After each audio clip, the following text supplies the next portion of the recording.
Il m'a poussé hors de la pièce par les épaules, et la tape amicale d'une de ses larges mains a failli me faire tomber sur les genoux. Puis nous avons bu ensemble un verre de genièvre, et tout à coup il m'a regardé droit dans les yeux, d'un air d'assurance et de commandement. C'était comme un autre homme, un homme qui ne rende compte à personne, un seigneur. Les moines sont les moines, a-t-il dit. Je ne suis pas un moine, je ne suis pas un supérieur de moines. J'ai un troupeau, un vrai troupeau. Je ne peux pas danser devant l'arche avec mon troupeau, du simple bétail. À quoi je ressemblerais, veux-tu me dire ? Du bétail, ni trop bon, ni trop mauvais. Des bœufs, des ânes, des animaux de trait et de labour.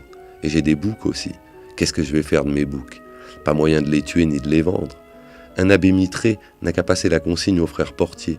En cas d'erreur, il se débarrasse des boucs en un tour de main. Moi, je ne peux pas. Nous devons nous arranger de tout, même des boucs. Bouc ou brebis, le maître veut que nous lui rendions chaque bête en bon état.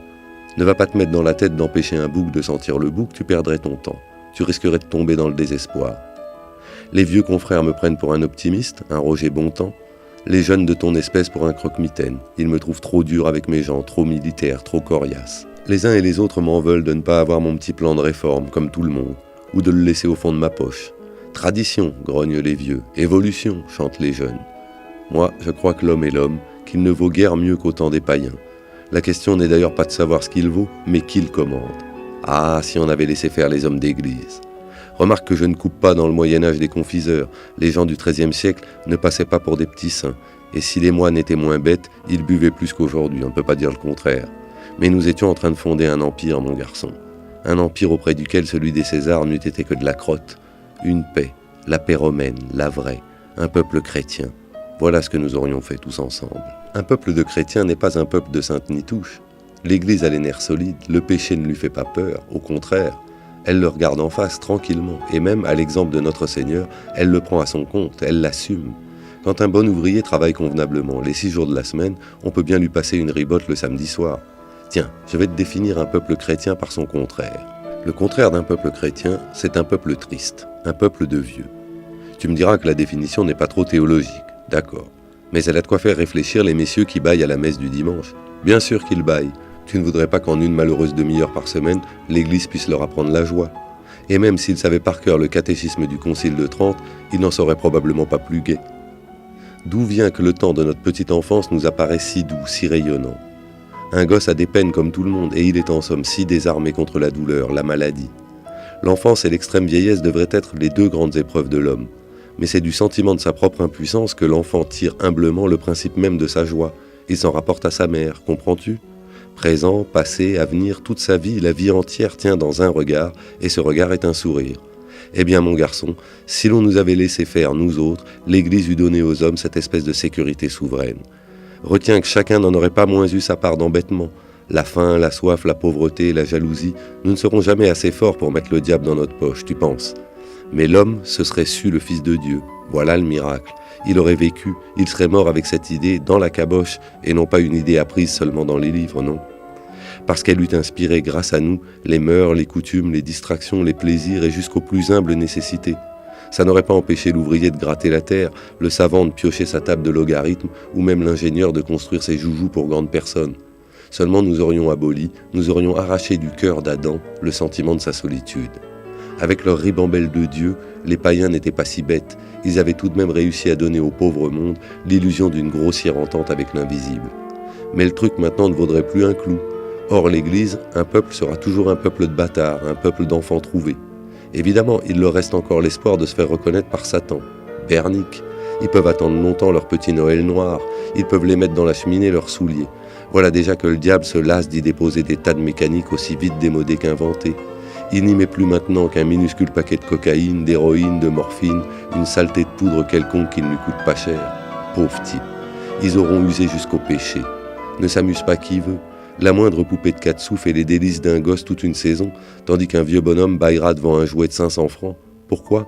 Parce qu'il a perdu l'esprit d'enfance. Eh bien l'Église a été chargée par le bon Dieu de maintenir dans le monde cet esprit d'enfance, cette ingénuité, cette fraîcheur.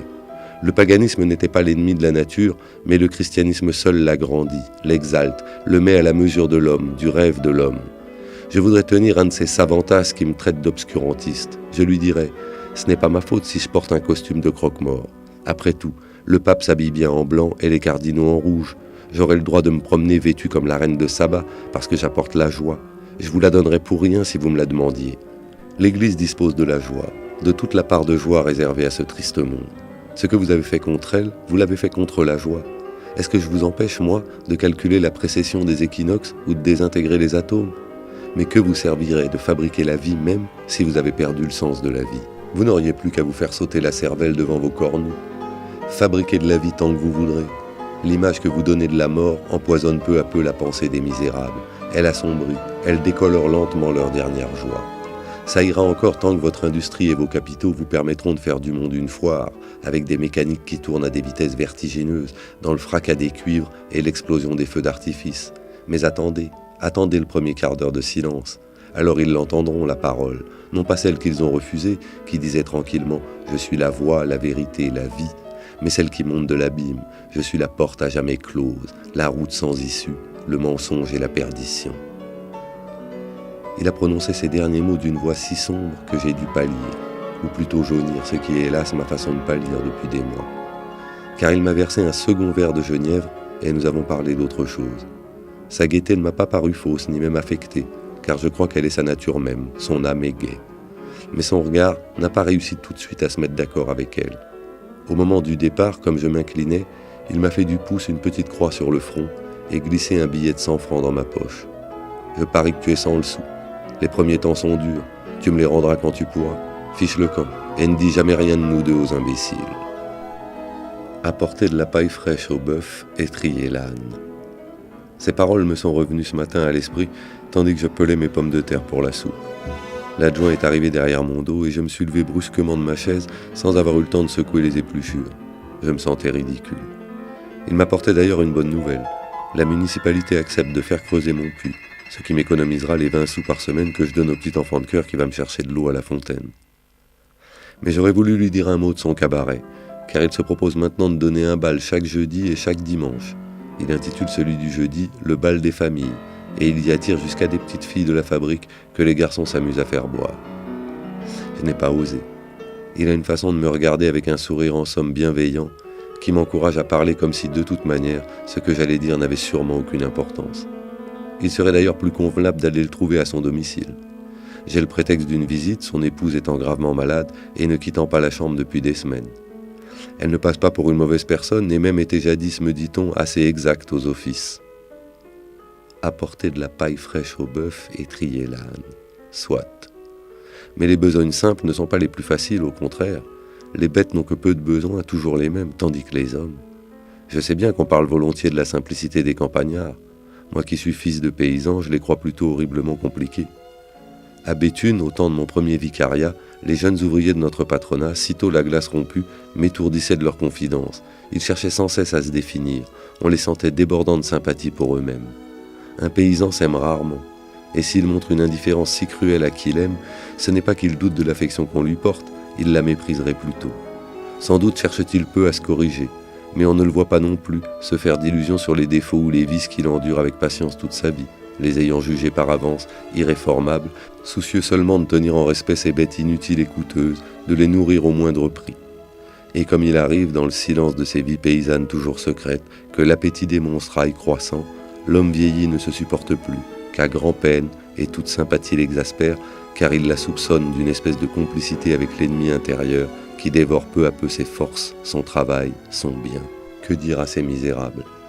On rencontre ainsi au lit de mort certains vieux débauchés dont l'avarice n'aura été qu'une âpre revanche, un châtiment volontaire subi des années avec une rigueur inflexible. Et jusqu'au seuil de l'agonie, telle parole arrachée par l'angoisse témoigne encore d'une haine de soi-même pour laquelle il n'est peut-être pas de pardon. Je crois qu'on interprète assez mal la décision que j'ai prise voilà 15 jours de me passer des services d'une femme de ménage.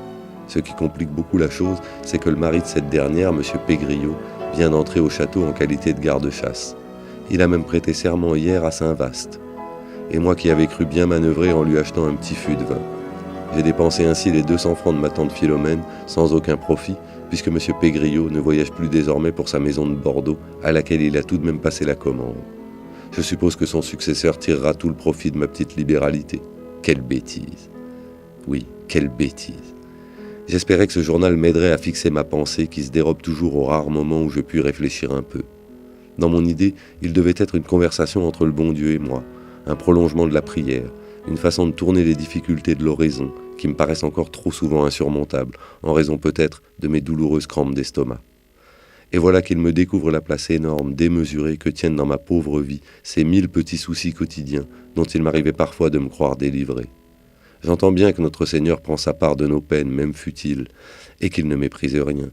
Mais pourquoi fixer sur le papier ce que je devrais au contraire m'efforcer d'oublier à mesure? Le pire est que je trouve à ces confidences une si grande douceur qu'elles devraient suffire à me mettre en garde. Tandis que je griffonne sous la lampe ces pages que personne ne lira jamais, j'ai le sentiment d'une présence invisible qui n'est sûrement pas celle de Dieu, plutôt d'un ami fait à mon image, bien que distinct de moi, d'une autre essence. Hier soir, cette présence m'est devenue tout à coup si sensible que je me suis surpris à pencher la tête vers je ne sais quel auditeur imaginaire, avec une soudaine envie de pleurer qui m'a fait honte. Mieux vaut d'ailleurs pousser l'expérience jusqu'au bout, je veux dire au moins quelques semaines. Je m'efforcerai même d'écrire sans choix ce qui me passera par la tête. Il m'arrive encore d'hésiter sur le choix d'une épithète, de me corriger. Puis je fourrerai mes paperasses au fond d'un tiroir et je les relirai un peu plus tard à tête reposée.